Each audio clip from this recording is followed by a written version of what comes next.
So global total reward is really a philosophy that recognizes that a care package that attracts people to the organization and retain people in an organization is not only the pay. It's very important, the pay and the basic benefits and allowances. So that's a kind of like the more important piece of total rewards. But also, when we offer somebody to come to the organization or somebody to stay and grow in the organization, people also look about what is my career path, what is my development, my capability to really kind of increase my capacities in the organization, what is my career progression, and also what is the environment I'm working on, what is the wellness, the recognition, the culture. So those two things in the back, in the low part of the presentation, are starting to be more important than ever, especially for the new generation of employees. So we really are reviewing our global total rewards, counting on those all those four elements. Now, what is critical is that we are starting this project, really starting to look on pay and benefits, but we really are working as part of the people agenda in the other two topics. Next one, please. Thank you. But why we're doing this initiative now? And for people that are in care for many, many years, we have discussed about this for 10, 12, around that. And we were always saying we need to review really our compound band, philosophy. We need to be more global. This is really not working for us. We are still not anymore a U.S. organization that have some presence in different countries. We really want to be a global organization. So what does that mean to be really a global organization? Requires that we pay attention that our policies and practices really respond to the model of the business, right? Really respond to our operating environment. We really want to commit to recognize and harmonize total rewards policies across all our global workforce. At this moment, what we have is what I always say, the 600 and the 6,000, right? So the 600 is the people that are in the U.S. payroll. That means people here in the U.S., domestic staff, and also people internationally. So all of these are part of one, let's say, philosophy and one kind of package. But at the same time, we have every country office with its own kind of alternatives and dynamics on the different total rewards. And they are very different in some way or another one. So the idea in the total rewards project is to be able to have a common philosophy, the same approaches, and some consistency. That doesn't mean that we are gonna have exactly the same pay scale in every part of the world. That doesn't mean that every single person will have exactly the same benefits around the world. That means that our philosophy is going to be the same and it's going to be applied in different markets, and it's going to be applied differently depending on the classification of the job that we're going to have. Yeah. So that's a completely different approach than the one that we have at the moment. And then because of that, we really want, I think we will contribute to increase mobility and changing the makeup of our workforce, resulting in changes applying the policy more consistently. So some of our policies and practices, especially, for example, for international, staff, are really in the approach that we have Americans moving overseas, right? So everything is kind of thinking, for U.S. citizens. And I'm saying because a lot of things, like when we don't have a U.S. citizen, it's kind of like how we adapt this, right? So the reality is our workforce, the majority of the international people are not from the U.S. We have people from Europe, we have people from Kenya, we have people from different parts of the world. So how we make sure that we really are responding to their needs and understanding the complexity and diversity of our workforce. But more than that, we also have a huge gap between our national staff that want to really kind of move and go to another country to work, or really want from the country they are to be able to work more regionally or regionally. And we don't know how to adapt that. What exactly that means? Are they international? They are nationals. So where do they payroll them, etc.? So I think this mobility piece is very important. The more we want to be agile and the more we want to be diverse, we need to review our philosophy of total rewards looking at that. Next one, please. So I'm not going to review every detail of this, but this is what is behind the philosophy. When you do a project of this dimension, and when you try to kind of manage an organization that has presence in around 42 plus places in the world, you need to have really a philosophy behind where you can check yourself on the decisions that you are making. As we're not going to do one fit all. right? What is going to be fixed and what is going to be flexible? What are the things that will make sure that we really have a philosophy that will apply in different contexts? So these are very important elements of our philosophy. One is that we really want to continue attracting very passionate and committed people around the world, right?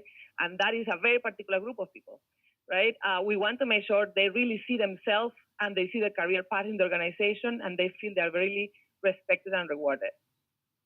We want to really value the diversity of our workforce, and this is in the top of our agenda. We want to make sure we recognize people from different backgrounds and experiences, and those came with different needs and different cultural expectations, different priorities, and allow that to have some flexibility and choices in our reward system. So our reward system cannot be that fixed because we need to bring some space and some agility for different options for different people. Cannot be on the other side completely. Everything can happen. You see, it's something in between. What is going to be exactly the same for everyone, and what can be adaptable and be different depending on the context of people. We want to be at the same time continue being competitive in the market. So we always compare ourselves in our competitiveness in the market, but not every of our country office do the same exercise every time. So we are worried that in some places we're great, and in some places we don't know, and in some places we're very below the market. And people talk about it, but we didn't really do enough data to be able to prove that. So in a global total reward approach, we will be checking that all the time, and we will make sure we have basic core actions that we need to have in every country office to make sure that we have really an assessment on the market. But also internally, we want to make sure we really were working in internal equity. And that's probably the more challenging one, to be honest, how we make sure that we compare jobs in different parts of the world. That doesn't mean that people will have exactly the same pay, but that will mean that you will be in a band of markets very similar in one place to the other one. If you call yourself project manager and manage a $5 million portfolio in X place, should be more or less the same level that you would have in another country. And we have a very, very, very, at this moment, dispersed job classification system. And then we really want to support what we call the whole person. And again, a lot of this is very aspirational. As you can see, we're trying to do it. So we want to enable personal and professional growth. We want to try to balance work and life, and we try to make sure we bring a space for learning and development. And finally, we want to be very transparent, effectively communicate all our total reward package, and need to be simple. A lot of the international people say to us that they don't understand exactly what we're offering them. You have a lot of different things, hypos, etc. Especially if you're not from the US, you really don't understand the 401k, how it works. So, but at the same time, even here, if people are not from the US and people come to the US, it's a lot of kind of nuances about understanding what exactly we're offering, what exactly is my net.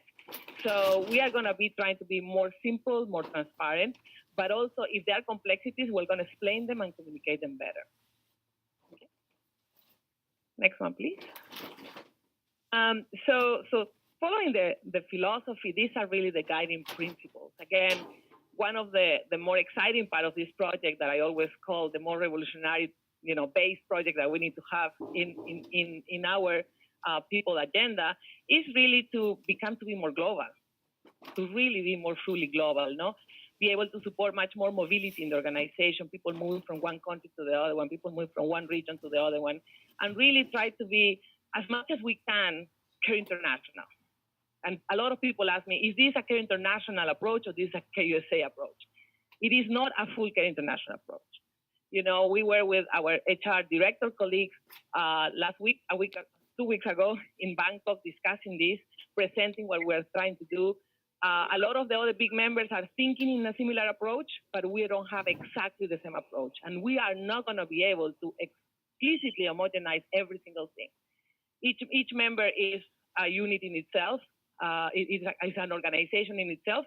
And at the same time, have its own markets, its own dynamics, its own, professional, requirements, etc. But what we want is to really make sure that we all have the same philosophy, that we are really looking towards the same goals.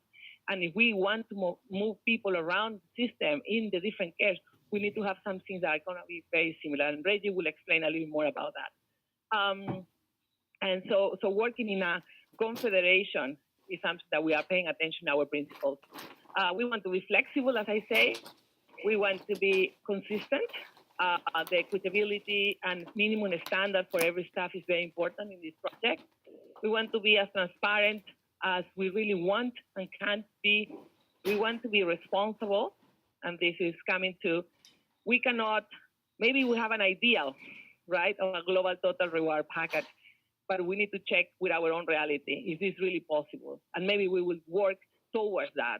So our good stewardship will be all the time thinking, we are not going to propose things that are going to be able to be implemented in all the part of the world. We want to make sure that we manage that, and we want to be affordable. We want to continue being competitive, and again, what I say and highlight, this project is very, very strongly linked with our talent project, with our talent initiative and our diversity initiative. So the Global Total Reward is the foundation to support a much more diverse organization in the world. And we really have very clear commitments to GED. And we're going to kind of connect and making sure we have the gender approach, the diversity approach all the time in different decisions that we are making. Next one, please. So I'm passing now to Reggie to explain a little bit how the project look like and the timing and when decisions are going to be made and when are going to be announced. Okay, thank you, Mari. So what we have here is around the deliverables as well as our desired outcomes. And the first step is, instead of being more reactive, we want to take a better, a holistic approach. So the first area where we're focusing on, we have our current state where we have inconsistencies as far as how jobs are actually written. And also what we're trying to move towards is really having more of a standardized and more accessible place where you have positions and job descriptions. So that is classified with the job catalog. The next one is around job classification. So with job classification, right now, around our Care USA, and this is globally around Care USA, you will see more inconsistent approaches, and which creates more complexity, and I'll say it takes a lot of time and decision, where we're moving towards having more of a systemized, classified way with clear expectation and criteria to help leaders around the world understand what job they hold and what's required of them.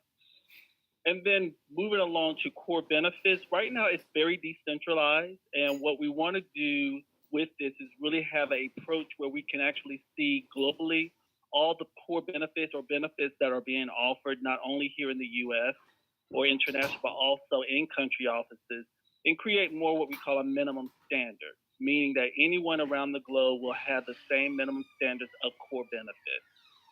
And then finally, but not least, on pay allowances. So right now it's decentralized. We make what we call ad hoc, sometimes package deals. And what we want to try to do is align that to the classification. So by aligning that to the classification, you have not only your country office market or your local market, you also have your regional market, and then you have your U.S. market and things of that nature. But you want to take that in consideration when we are aligning our pay and allowances. Okay, next slide, please. So this right here is just an example of our expectation. Listening to the HR thing. It's not that it is exhaustive, but this is right here where we have the foundation around where all staff will receive a salary, and all staff will have core benefits. Based on your location, things of that nature, you will then move to more to around where it will apply to other staff. So some staff, based on if they're mobilized and or if they're taking on a certain type of classification or job, may have educational allowances and or what we call mobility allowances, because sometimes we work in very complex hardship locations where staff are mobilized, that we definitely want to make sure that we recognize that, as well as any market adjustments. So market adjustments, and again, this is when we have our local markets, you have your regional markets, and you have what we call our global markets.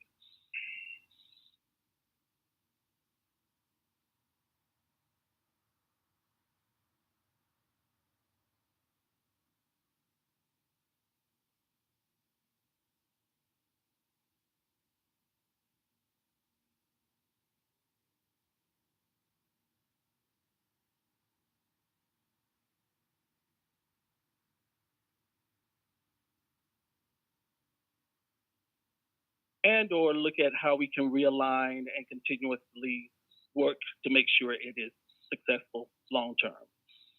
Next slide, please. So this right here is just giving us the high level project. So right now, again, as mentioned, we are in the investigation stage, and this is our first time trying to collect data globally.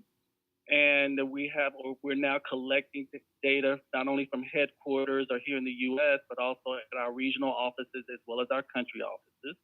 And then what we will do is we'll have that information, which will help us do our more analytics as far as looking at what we have across the Confederation. And then we will then move to phase 2, which is more of the invention, which will help us around designing the job architect, and then making sure that you all have tools and templates, and then actually looking at the market analysis, and then the structural design, and then implementation around August and December is around actually implementing the job architect. So we're building it in phase 2, implementing it in phase 3, and then continuously looking at the change management. And then phase 4 around 2020, looking at follow-up and rollout of any type of improvement that needs to be made and any other maintenance. So that is the project timeline. So we'll open it up for questions. So people that are in virtually, you can put your questions in the chat, or you can be able to raise your hands, and here open also to the floor here in Atlanta. And we need to use the mic if anyone have a question. Raise your hand so quickly. And Aris, can you monitor the chat and tell us if there are any question over there, please? So no, Johan, that's what we explained about the CARE members. So this is a CARE USA global project. So that means the headquarters, the regional office, the country office of CARE USA, right? That's kind of our scope of control. We are working with the CI members to try to be able to have the same philosophy, and some of them are really looking and adapting some of the things that we are doing. Some of them are ahead of the game, and some of them are doing already some changes in their own packages, right? So we are really sharing knowledge and experience. We are not making decisions together as CARE International. And that's already an agreement that we made. So as much as we can, we're going to try to do it, especially for positions that are going to be very similar, country director positions, ACD positions, chief of party positions, right? That they are very similar in different parts of the world, that will be able to help us to have some more consistency about allowances and benefits. The connection between the job titles and grades is unclear. Is that something this? I couldn't read the whole thing. Aris, are you there? Can you help me? Aris is in Manila. So we have Manila, Kenya, not here. Can you please read the question for us? We cannot see the whole chat here. I can read the question. It said connection. And if you can open, and sorry, if you can open the chat in your, because you are showing your screen, right? Yes. Can you open the chat so we here in Atlanta can see the questions too? Oh, okay, I'm sorry. I'll have to change how. Let me read this and then I'll. That's fine. That's fine. The connection between the job titles and grades is unclear. Is that something this initiative will address? Yes, that is currently that will be addressed. And right now we're looking at, like, we have different markets, and in certain markets, and this is where we have to also make a decision based on our whole data analysis. And then we will have to make a decision once we collect the data around how we align the job titles as well as to whatever grade bands or whatever is decided on that point. So the idea is that we are going to have the same architecture of job families, right?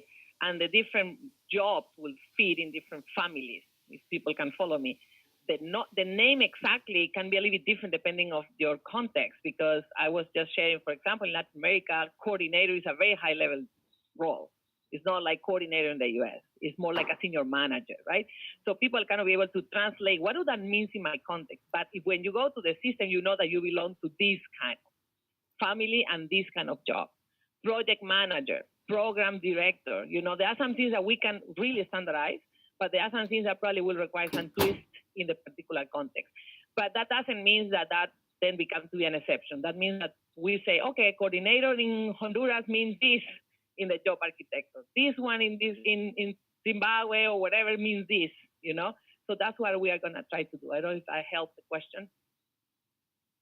Any questions here in the room? You're so excited. Why? Yes, there is one question here in the room, and then I will pass, and we're still not seeing your chat, but you can read the question for us. Okay. Hello. I was just going to ask if you are planning on basically changing current positions in any way, or is this sort of just an initiative for any new positions that are created?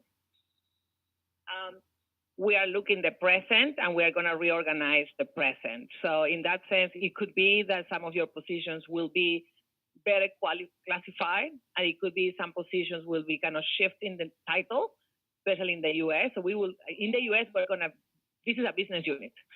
So the U.S. need to be one way of naming things, right? As other organizations will be, let's say Tanzania or Uganda, etc. So yes, we're going to have some potential adjustments in the positions here. And I pass it to you. I couldn't read the chat, so can you? Sure. Some questions from the chat. Are there any specific benefits that are already done? We couldn't hear you well. Are there any specific changes to benefits that are already in mind? Okay, so are there any specific changes and benefits already in mind?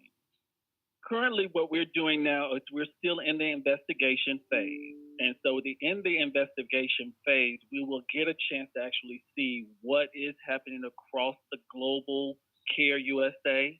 And this is where we will decide on what will be minimum standards, because we know that we see inconsistency as far as benefits across our Care USA. And that's where we will make those decisions. And for example, we didn't define yet the core benefits, but we have some thinking. For example, life insurance is something that we offer in some places, not in others. The scheme pensions, you know, how they work in different countries, etc. So we are really first trying to kind of homogenize some of the core benefits for everyone. At this moment, we have, of course, checking and benchmarking, but we don't have any decision about changes that will make in benefits if your question is related to the US in particular. Thank you. And another in terms of compensation for country office staff. And we cannot hear you, unfortunately, well. So if the person that raised the question, you can just open your mic and ask the questions. That will be better, because I'm sorry, we cannot really hear your question. It came choppy. How about this one, Mary? Can I just read the chat for Anne? Yes, sorry, they're doing that. Yes. Yep. They're doing this. I have a question. What does this mean in terms of compensation for country office staff?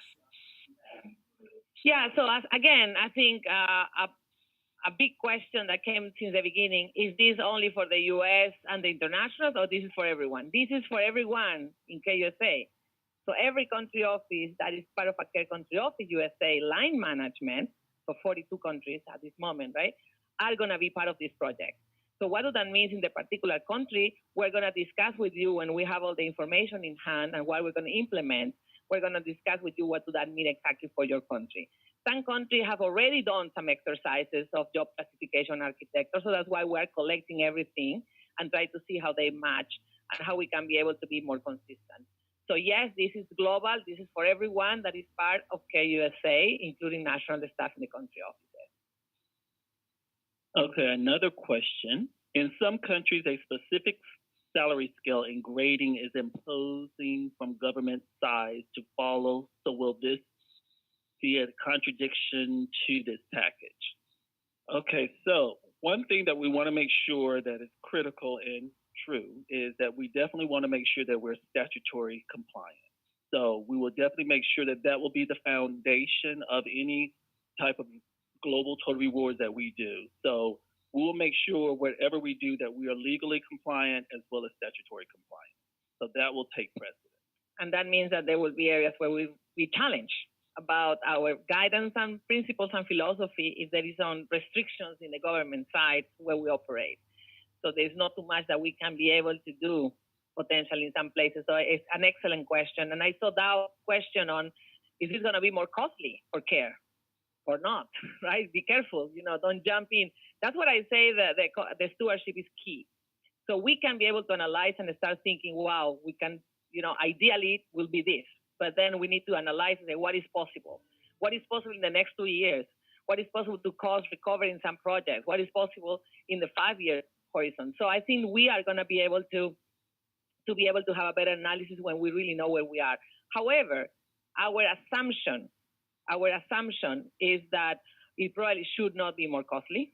Probably it's going to be even cost neutral or less. Because, and here this one, because I think this is a challenging one, because we think we have a lot of people in the international U.S. payroll that not necessarily are global positions, that don't necessarily need to be payroll in the U.S. payroll, right? So it can be regional, can be localized, etc. So it will be an analysis for those positions, and if possible, that will kind of rebalance a little bit of what we're looking for. Does that make sense?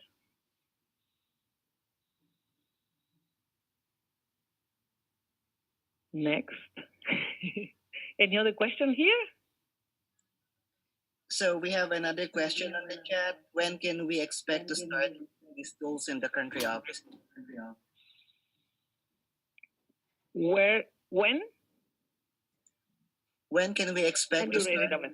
these tools in the country office? So, I think because the number of people in the Zoom is hard to hear perfectly, so we're going to read the questions here better. So when we expect it, so we are starting implementing this in August 2019. That doesn't mean that everything will implement in one time, right? We're going to analyze, and as soon as we have information, probably around, we're thinking March, April, we're going to see what exactly is going to be, starting to be implemented in August, and what is going to be kind of following up. Not everything is going to be implemented in one. So that means that we're going to coordinate with the different regions for the different countries and see how the implementation is going to look like. So implementation for the US payroll is going to be more manageable for us because we control it 100%, right? But for the country office, we will need to be kind of checking and analyzing what will be the time frame. But we cannot wait 5 years to start implementing things, right? Because if we want to be consistent, we need to start kind of implementing the changes together in some way or another one. So it is an aggressive time frame for a project of this magnitude. I'm looking Jill here, and some of the financial management took like 3 years. But we were discussing this for a while, and we were collecting information about this for a while, right? This is the first time we really finally were able to kind of put the stick and be able to collect all the global data, right? But this is not new. This is not something that we just started discussing. Yes, Emma. Thinking on the implementation, I will suggest it is something very important for us, especially in programs. If we can design a template to help us to really budgeting for the positions, because right now we realize, even in the country office and also for us and PPL, sometimes looks like we are not knowing well the fringe benefit package. So we really need to have an updated template to help us to people working on proposals and development to really do a correct calculations on. Yes, and the good thing on this project, and I don't want to over-offer because it's not going to happen that quickly, is that you're going to have that globally. At this moment, you need to get chasing the finance colleague in Haiti to be able to give you the data, and then you're still kind of moving your finance, budget proposal, and you don't have it.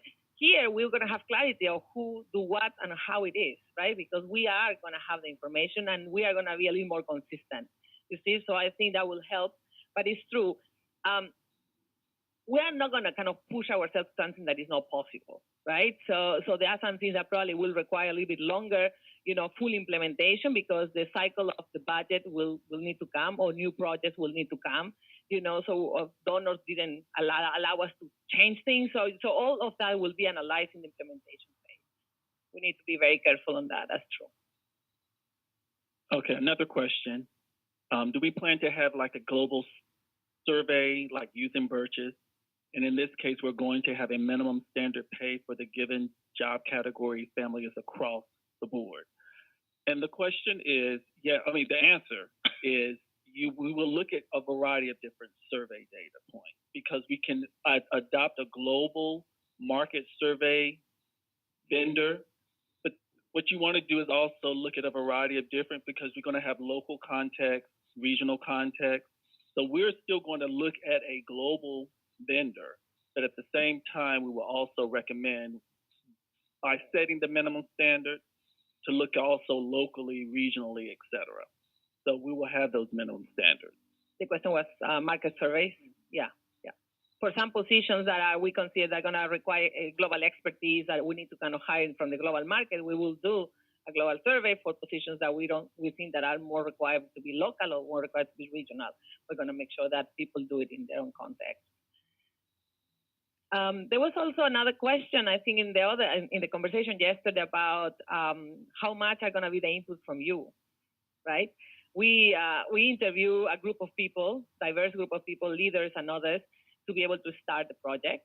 And I think it's going to be a loop of conversation and feedback. What we cannot do is a full kind of collaborating exercise, unfortunately, in these kind of things. But we would love to have your feedback. We would love to have any input that you can bring. Some of you came from another organizations and have a lot of experience of have done this before. So I have colleagues from Save the Children, for example, and Oxfam that came to CARE. They have passed through something very similar. So they feed us back saying, wow, be careful on this, make sure you pay attention to that, etc. So this is great. This is super useful for us. And also they were able to share with us the areas of major anxiety, right, in the different packages. So anything that you think is useful, there is an email that say globaltotalreward@care.org that you can really feed or ask questions, etc. We will be happy to be able to respond to you. Okay. There are much more questions here. And that's the idea. We did a very short presentation because the interest is having this right in hand. So our country office in the EXA region, that's Esther, are more or less in the process of reviewing the HR manuals. That this means that we should put on hold to this till we have the exercise done, or you can go ahead and include our current benefits without changing anything. So we were discussing with different regions. Reggie, you can share a bit more probably. In particular with EXA, there's a lot of effort to be able to do, job evaluations recently. A big country, Ethiopia, have done that, etc. What we want is to make sure the principles are clear and we are consistent to this approach. We don't want to put on hold everyone and anything, but at the same time, we don't want people to advance to do something and then we kind of go back and, rewind and do something different. So then the message to people will not be right. So maybe you can share more. Yes, that's correct. Our goal is to make sure if you could consult with us, just to make sure that sometimes we know we have consultancy services within country offices, and then sometimes the consultant may leave and we're not implementing in country. That consult with us just to make sure it's aligning to this project. Amanda, I have a question about how we do the market analysis, just to make sure for the US, we really have identified 9 organizations that we compare with, and we compare all our level of salaries, including the executive. And we do that every 18 months, 2 years. And we also, when we have a new position, we have the way to be able to also collect that data. This is because we're part of a bigger group that can be able to share information. So for the US, it's easier for us in some way. We do that all the time, and we check and we measure ourselves in terms of competitiveness. We want to be above the median for our positions. That's our principle, and we are when we talk about total packages.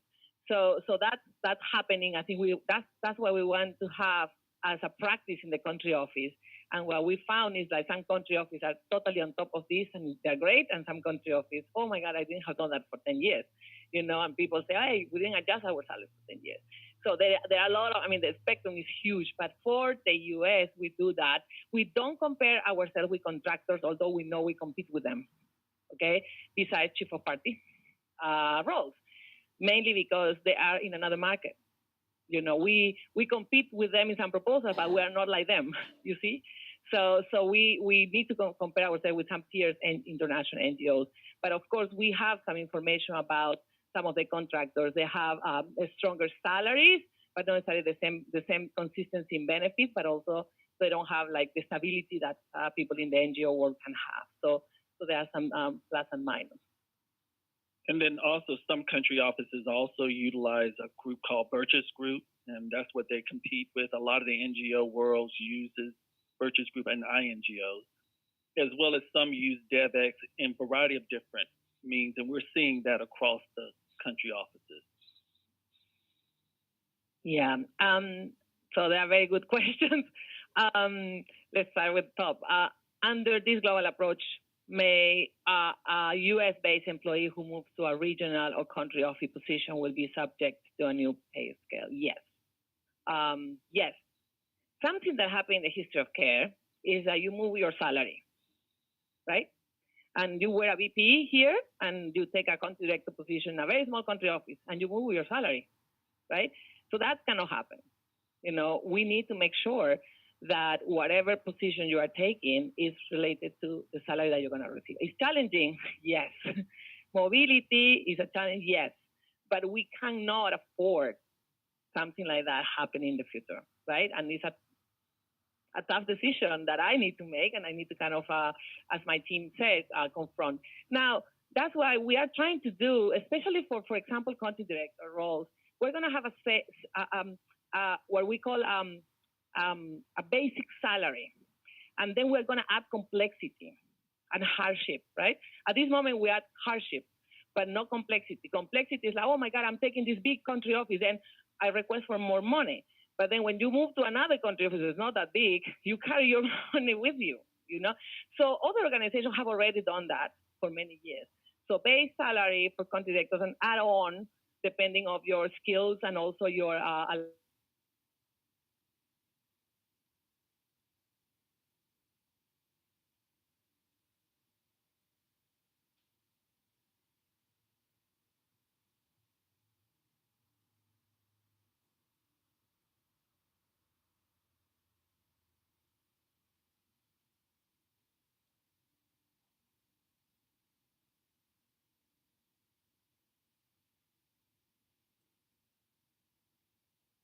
but that's kind of where we are going.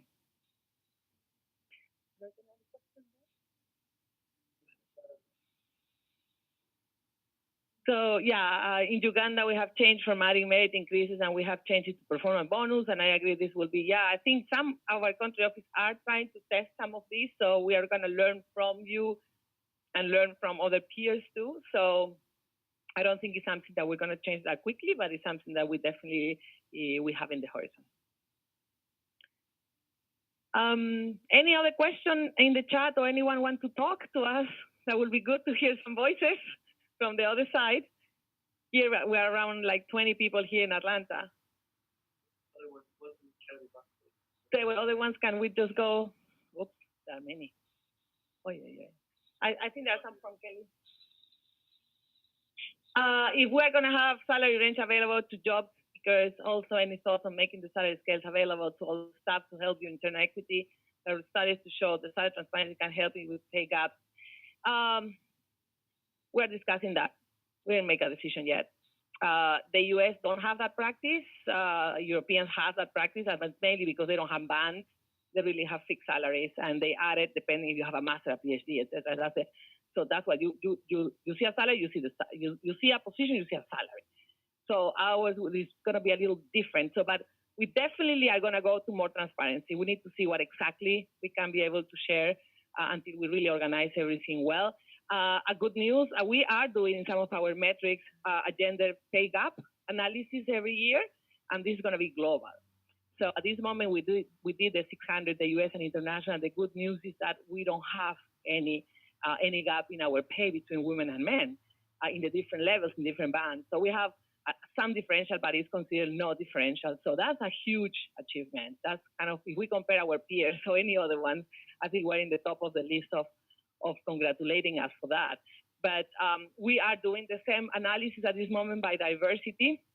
Our first cross is that we are not having any gap neither, but we're going to go a little bit deeper, and we're working for the US in particular with the Diversity and Inclusion Council on that at the moment. So I think they're going to be more transparent in sharing with you data about our equity on salaries. I don't necessarily see we're going to put the whole band available, but we can be open to discussion about I think the question about the market I answered. I don't know. The cost of living, the last one. Will this change consider care implementation according to country office with its peers in the same country? Yes. So as I say, I mean, the market that we're gonna be analyzing is your local market for country office for national positions. If we're gonna move to a regional position, we're gonna analyze the regional market. And we're gonna have some global positions or required for global experience, we're gonna analyze the global market. So yes, the market will be defined depending on what we really are looking for at the position that is gonna be, at the requirements for the positions that are gonna be highlighted. There was another question about the cost of living. Will the assessment survey take into consideration difference in cost of living? So at this moment, we have consideration about the cost of living. You know, that's why we don't have the same salary in, sorry to use Latin America, I know Guatemala, Honduras, and Bolivia and Ecuador, right? The same position, different salaries. Yes, all our market analysis for national positions is going to look the national market, right? And that's going to determine the salary range. We don't compare immediately care to care. And I know it's a challenge, right? Because our colleagues in the other, you know, crossing the border have a different salary that I have, but the reality is that they have a different cost of living in that country. The adjustment to what they need and how much the value of that currency is different. However, that doesn't mean that currently, yes, we have differences, right? So if we make market to market, that we have countries that we are very high in the market, and we have countries that, as I shared in the beginning, that they are very below the market, that they didn't do an adjustment for many, many years. And this is related to some of the survival, you know, situations, some country office and the gaps they have to be able to manage their finances. So there are other decisions that determine that. But there are differences. There are no equity. So we are not moving to a full equality. We're not moving to a full, like, everyone will have the same. We're moving that we want everyone to be competitive in their market, and we will define the band of competitiveness, in which level of the median of the percentile we need to be in every market, if that makes sense. So we'll be different, but we'll be comparable, you see? So living in Brazil is not the same that living in Bolivia, right? Living in Uganda or Tanzania is not the same that living in, let's say, Kenya or Sudan, South, you see? And then for people that are gonna be mobile, so if you are somebody from Tanzania, you want to run a global program, and you are required to move by the organization, not because you want to move and your family is moving to live in another place, but because the organization considers a business case for you to move to Kenya. We will do what is called a mobility allowance, and we will assess what exactly extra you need for your cost of living for that particular move, right? What the practice has been in care, unfortunately, is that sometimes personal needs was determining moving people and moving people from one package to another package. So we are not going to be able to do that. And we will accommodate in the much as we can if there flexibility, but we don't want to determine your mobility allowance if you are a personal decision to move from one place to the other one. So, any other question? Are you excited? Yes? Yes. Yes, go ahead. And we have like 5 more minutes. Yeah. All right, it's around learning and development. Reggie did mention something about talent management. And I know it's been put on hold for some of us in the country offices. So does that mean that we're reviving the talent management? Does that mean we're having a new talent management process that is going to be also part of this process? It would be good to know. Thank you. Yes, no, that's a great question. We consider the Global Total Reward new philosophy and platform foundational for the new care, right? Needed, necessary to have done that 10 years ago. So that's gonna go moving forward. Part of the Total Reward include career path and career development. So we are relaunching our talent process. This year, we are using a different methodology, Esther, that is more simple, more related with the business, more quick, that will be applied initially to country director pipeline positions and to the GMT pipeline position. So we are not doing global, we're not rushing and running everything, we're testing the new model where these 2 kind of critical positions, group of positions, and from that, we're gonna start kind of embedding that to the different levels of the organization. So it's not gonna happen immediately, but it's part of the work in the next 2 years. All right, thank you. You're welcome, and it's great to hear some voices. Any other question? I think your questions are great, and I hope this session helped us to clarify some things or even open more questions for you. I mean, that's great because we're seeing the starting point of this project. But I don't know if anyone have Yes, any other questions. I have another on wellness.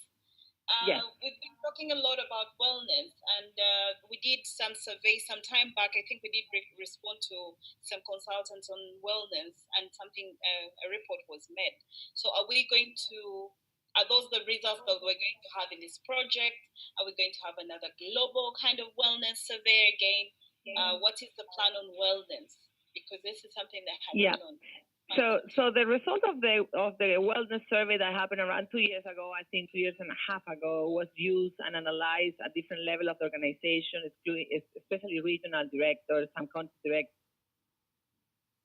to identify the big areas of attention and gaps. We tried to address some of them, not all of them. To be honest, we're still dealing with that conversation, the overload, the feeling of overload and extra work that everyone has is still a very concern for me. And addressing that with Michelle and the team here, and it's a little bit different context, but I think it's very consistent overall. So again, the Global Total Reward have these 4 components. This project is mainly focused on the first 2, in pay, allowances, and benefits. The other part of the people and culture agenda have plans to work in the other areas, but they are not part of the main project. So we have some speciality and differences. So yes, the wellness is still in the top of the agenda, and I feel we need to do more effort on that. My team is now a little more kind of firm. We have a new people coming in, and we can be able to kind of move the conversation. We are going to have a global engagement survey by February, March. That will be also asking questions about this, and we can be able to kind of then discuss what exactly we're going to put in place. There are changes that are required to be structural in care to address the wellness. The wellness is not an individual issue only in the organization. There are structural things that determine why our wellness or well-being is not in the level that we need to be. So that's the level of discussion that we are having. And if I need to put an example, we have a lot of people that cannot take leave, right? Because they don't have anyone to back up. We make some changes in the structures, and then the people say, I cannot leave, nobody can take my piece, So we're going to start addressing some things that are more structural that can be able to help us. Country directors in hardship position highlight that to Michelle, for example, and we were trying to put some what we call roving CVs, people that can be immediately available. So some of our colleagues in the more hardship situations can be able to really take the rest they need. So we start to address some of these things, but to be honest, it's agenda that is still pending, and we need to continue working. All right, thanks. Thank you. I think there is some questions that you continue having and doing through the Global Total Rewards at care.org. Reggie and Anne, there is an email that goes to all the teams, so can be able to be addressed. So feel free to do it. Don't stop and just wait for the next call that we will have. We were trying to do Zooms every one and then that the project is moving, so people can know where we are going and what we're doing as soon as we have news for everyone. So thank you everyone for your participation and the questions that were great. So see you next time, and hope that we will show great news. Thank you. Thank you.